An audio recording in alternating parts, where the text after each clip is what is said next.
नमस्कार साथियों, मैं अजय चौधरी आपका भाई। मेरे साथियों, आज की सभा में आपका बहुत बहुत स्वागत करता हूं। भाई मेरे साथियों, जो पिछली सभा करी थी हमने क्लास 11 के चैप्टर नंबर 1 समुच्चय की, उसमें हमने एक्सरसाइज 1.2 के कितने सवालों को आपको कंप्लीट करा दिया था भाई। भाई कितने सवालों कंप्लीट करा दिया था, पहले और दूसरे को। तो आज की सभा मेरे साथियों हम सवाल नंबर 3 और 4 दोनों कंप्लीट करेंगे। तो मेरे साथियों दोनों को ध्यान से देखिएगा। अगर आप ध्यान से नहीं देखोगे तो फिर उम्मीद मत करना आपको कुछ भी समझ में आ जाए। तो मेरे साथियों सवाल नंबर 3 क्या कहता है, एनसीईआरटी की टेक्स्ट बुक में से पकड़ कर लाते हैं और उसको हल करना शुरू करते हैं मेरे साथियों। तो भाई सवाल नंबर तीसरा क्या कहता है, देखो सवाल नंबर तीसरा है, निम्नलिखित समुच्चय में से प्रत्येक के लिए बताइए कि कौन परिमित है और कौन अपरिमित है। बताओ पहले। First of all I want to ask you, क्या परिमित समुच्चय और अपरिमित समुच्चय आप जानते हो कि परिमित समुच्चय और अपरिमित समुच्चय क्या होते हैं? बताओ, जानते हो कि हाँ, परिमित समुच्चय जिसमें अवयवों की संख्या निश्चित होती है। अरे अवयवों की संख्या निश्चित होती है, तो कोई एग्जांपल तो बताओ यार, बताओ कोई एग्जांपल भी तो होगा। अरे कोई एग्जांपल भी तो मुझे बता दो भाई। तो एग्जांपल हम बता देते हैं, अंग्रेजी वर्णमाला के स्वरों का समुच्चय, 10 से कम समपराकार संख्याओं का समुच्चय, फॉलो शब्द के अक्षरों से बनने वाला समुच्चय, मैथमेटिक्स शब्द के अक्षरों से बनने वाला समुच्चय, वर्ष के 12 महीनों का समुच्चय। तो ये सारे क्या है हमारे परिमित समुच्चय। अब बात करते हैं अपरिमित समुच्चय की।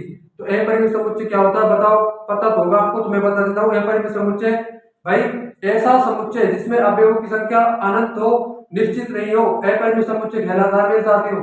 जैसे कि प्राकृत संख्याओं का समुच्चय, विषम प्राकृत संख्याओं का समुच्चय, सम प्राकृत संख्याओं का समुच्चय, पूर्णांकों का समुच्चय, और हमारी कौन सी संख्या, रियल नंबर वास्तविक संख्याओं का समुच्चय। मेरे साथियों हम सवालों का सॉल्यूशन करना शुरू करते हैं। तो पहला सवाल क्या कहता है भाई, एक्स अक्ष के समांतर।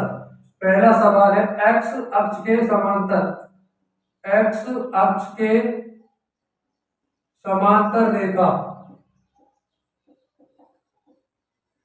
का समुच्चय। अब सबसे पहले मेरे साथियों मुझे ये बताइए, एक्स अक्ष तो हमारे एक्सिस होते हैं एक्स, हम दो तल लेकर चल रहे हैं, 3 तल होते हैं, तो एक्स वाई जेड, हम दो की बात कर रहे हैं यहाँ पर। एक्स और वाई, एक्स अक्ष मान लीजिए ये हमारा एक्स है, ये एक्स डैश है, ये वाई है, ये वाई डैश है। एक्स अक्ष के समांतर यानी कि इस टाइप से। तो मेरे साथ बताओ कितनी रेखा होंगी, बता रहे बताओ यार। अनंत, कोई संख्या नहीं है, ये देखिए अनंत होगी रेखा। तो ये कौन सा समुच्चय बन जाएगा, अपरिमित। कौन सा समुच्चय भाई, अपरिमित। अंग्रेजी वर्णमाला के अक्षरों का समुच्चय भाई। अंग्रेजी वर्णमाला के अक्षर कितने होते हैं, 26 होते हैं। अरे 26 ही तो होते हैं, A B C D E F G H I J K L M N O P Q R S T U V W X Y Z. कितने होते हैं भाई, 26। अरे कितने होते हैं यार, 26। तो ये निश्चित है या फिर अनिश्चित है भाई, निश्चित है यार 26। अरे 26 नंबर निश्चित है। तो इसे क्या, कौन सा समुच्चय बोलेंगे, परिमित समुच्चय। कौन सा समुच्चय बोलेंगे, परिमित समुच्चय। फाइनाइट सेट, इनफाइनाइट नहीं, फाइनाइट सेट बोलेंगे। उन संख्याओं का समुच्चय जो 5 से 5 के गुणज में साथियों। तीसरा सवाल क्या है, तीसरा 5 की गुणज संख्याओं का समुच्चय। तो 5 की गुणज संख्याएं मेरे साथ मुझे ये बताइए, 5 10 5 का गुणज है या फिर 5 पहले से बताइए, 5 5 का गुणज है या नहीं? बिल्कुल गुणज है। 10 गुणज है, 15 गुणज है, 20 गुणज है, 25 गुणज है। तो मेरे साथी ये तो अनंत तक है, तो इसका समुच्चय परिमित बोलेंगे, फिर इसे अपरिमित बोलेंगे, इनफाइनाइट साइड अपरिमित समुच्चय बोलेंगे। तो अगला सवाल क्या है भाई मेरे साथियों, पृथ्वी पर रहने वाले जानवरों का समुच्चय। मेरे साथ ये थोड़ा सोचने लायक है कि पृथ्वी पर, आप सोच रहे होंगे कि पृथ्वी पर तो अनंत जानवर है मेरे साथियों, जल कितने जानवर हर दिन उत्पन्न होते हैं, हर दिन मरते हैं, हमें क्या पता। अरे मेरे साथियों पृथ्वी पर जो अभी तक पीढ़ियां है ना, अभी तक प्रजाति आई है पृथ्वी पर, वो लगभग वैज्ञानिकों के अनुसार कितनी है, 8.7 मिलियन। 8.7 मिलियन प्रजातियां, 1 मिलियन में 10 लाख होते हैं, तो आप अंदाजा लगा दिए कितने लाख हैं। 8.7 मिलियन कितनी प्रजाति होती है मेरे साथियों, 8.7 मिलियन। अब इनमें से 8.7 में से ये थोड़ी ना सभी सभी कीड़े मकोड़े इंसान वगैरह, ये कुछ ना कुछ प्रजातियां जिसमें एक, जैसे 1 से 2 मिलियन तो भाई हमारे जानवरों की प्रजातियां भी तो होंगी। तो हम हाँ ये मान सकते हैं कि संख्या बहुत बड़ी है, लार्ज नंबर है, लार्ज नंबर में भाई लार्ज नंबर, इसमें लार्ज नंबर संख्या बहुत बड़ी है ये माना जा सकता है, परंतु निश्चित तो है, तो ये भी एक हमारा परिमित समुच्चय होगा। अगला है भाई, अगला है भाई, अगले की तरफ चलते हैं। मूल बिंदु 0 0 से गुजरने वाले वृत्तों की संख्या। मेरे साथ देखिए मूल बिंदु, मैंने वही एक्स एक्सिस बना दिया यहाँ पर, एक्स अंक मूल बिंदु से गुजरने वाले, ये हमारा मूल बिंदु है, इससे गुजरने वाले वृत्त ऐसे ऐसे मेरे साथियों, ऐसे ऐसे ऐसे और ऐसे, कितने वृत्त बन सकते हैं? अनंत। तो ये भी क्या हो जाएगा मेरे साथियों? अपरिमित समुच्चय। अरे देखो सही, मूल बिंदु से इधर से मैंने बना दिया, फिर से समझ लीजिए आप, फिर से समझिए, देखिए ये मूल बिंदु है, मैंने वृत्त इधर से बना दिया, मैंने वृत्त इधर से बना दिया, इधर से बना दिया, इधर से बना दिया, ऐसे बना दिया, इस टाइप से बना दिया, इस टाइप से बना दिया। तो मेरे साथियों वृत्त मूल बिंदु से गुजर रहा है या नहीं गुजर रहा है, तो ये भी हमारा अपरिमित समुच्चय हो जाएगा। अब अगला सवाल क्या कहता है, निम्नलिखित में से बताइए कि ए बराबर बी अथवा नहीं ए बराबर बी, इसका क्या अर्थ है? मेरे साथियों ए बराबर बी का अर्थ क्या है? अरे भाई ए बराबर बी का कुछ ना कुछ तो अर्थ होगा। तो ए बराबर बी का जो अर्थ है भाई वो है कि दोनों समुच्चय आपस में इक्वल है। अरे भाई दोनों समुच्चय आपस में इक्वल है। अब आप मुझे ये बता दीजिए इक्वल सेट क्या होते हैं? ऐसे समुच्चय जिनमें अवयवों की संख्या समान हो, एक समान हो, एक जैसे हो, चाहे क्रम अलग अलग हो, क्रम का कोई महत्व नहीं होता। जैसे कि कोई भी एग्जांपल ले सकते हो, आसान से लेते, 1 2 3 3 2 1, बताइए समान समुच्चय है या असमान? इक्वल सेट समान समुच्चय है। कौन से समुच्चय मेरे साथियों? समान समुच्चय है।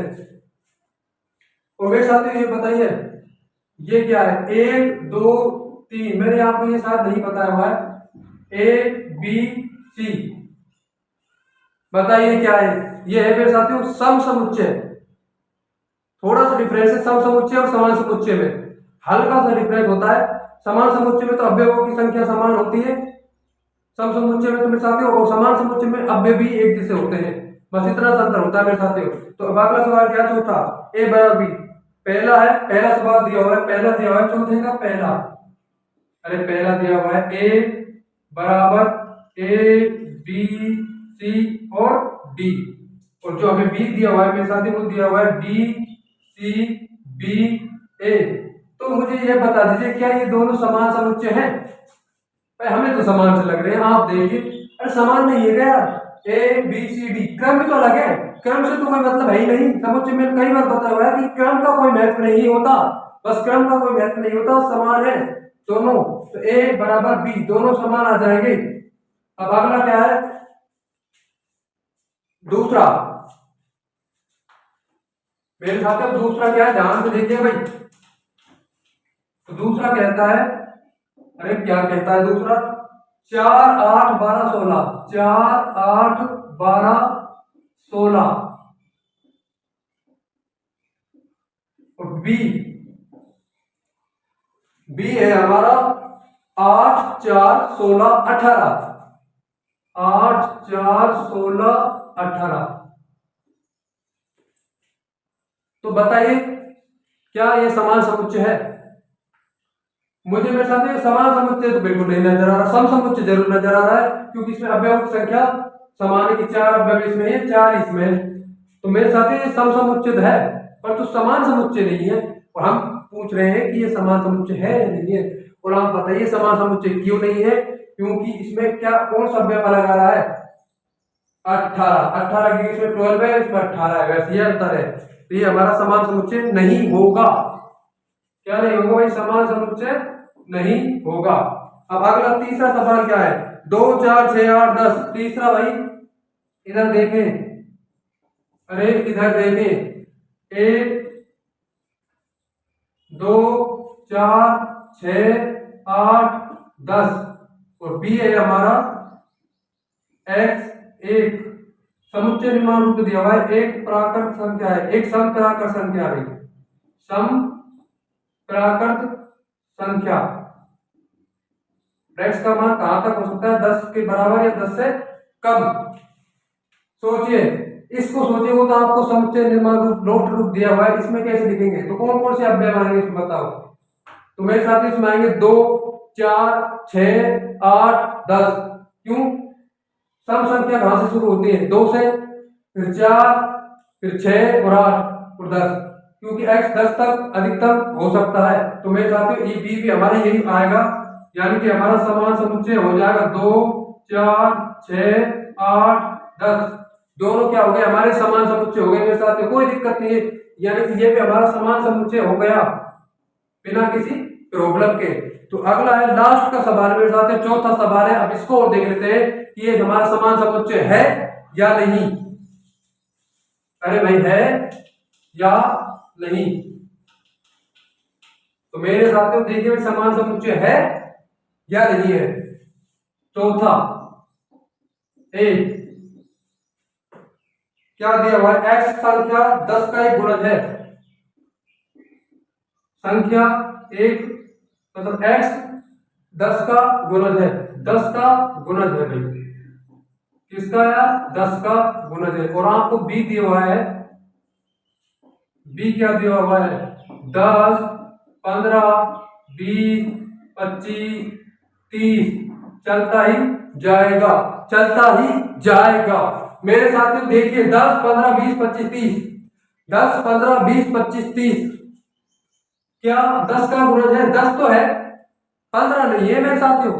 अरे 10 तो है, 15 नहीं है। इसमें क्या क्या अवयव आएंगे 10 का गुणज में, तो मेरे साथियों इसको मैं रोस्टर रूप में लिखूं तो इसके क्या क्या अवयव आएंगे, एक अवयव आएंगे, देखिए 10, 20, 30, 40, 50, 60, चलता ही जाएगा, चलता ही जाएगा। तो 60 मेरे साथियों इसमें भाई 10 में, यार 10 का भाग 10 में तो जाता है, पर 15 में नहीं जाता, 15 10 का गुणज नहीं है। तो क्या ये हमारे इक्वल सेट है, बिल्कुल नहीं, ये इक्वल सेट है ही नहीं, ये असमान समुच्चय है। और ये मुझे बता दीजिए परिमित है या फिर अपरिमित है, ये भी तो पूछना जरूरी है यार कि परिमित है या अपरिमित है। मैं देखता हूँ आपको कितनी नॉलेज बढ़ी है आपकी, अपरिमित है या फिर परिमित, परिमित है या अपरिमित है बताओ। ये भी है परिमित, ये भी है परिमित, क्योंकि अब व्यवस्था का अनिश्चित है। अब मैं साथियों कुछ एक सवाल मैं आपसे पूछ लेता हूं, अरे एक सवाल मैं आपसे पूछ लेता हूं, क्या कर लेता हूं, पूछ लेता हूं।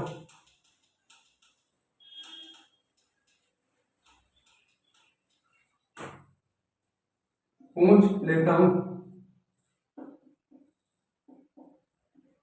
आसान सा।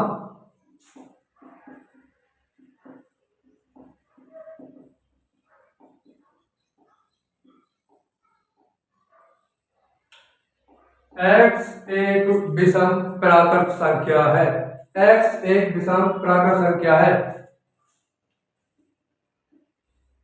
परिमित या अपरिमित, बताइए इजी सवाल है एकदम।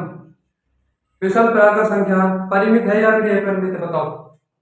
विषम प्राकृत संख्या बताओ परिमित है या फिर अपरिमित है भाई। अरे परिमित है या अपरिमित है बताओ ना यार। विषम प्राकृत संख्या कहां से स्टार्ट होगी, एक से, यानी कि इसमें कौन कौन से व्यवहार हैं हमारे, 1, 3, 5, 7, 9, चलता ही जाएगा, चलता ही जाएगा।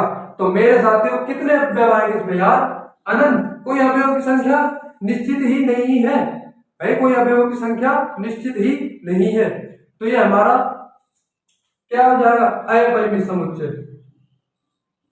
तो मेरे साथियों आई होप आपको इस सभा से कुछ ना कुछ तो सीखने को जरूर मिला होगा।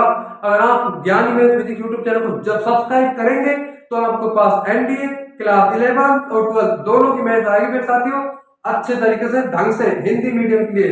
That's why thanks for watching.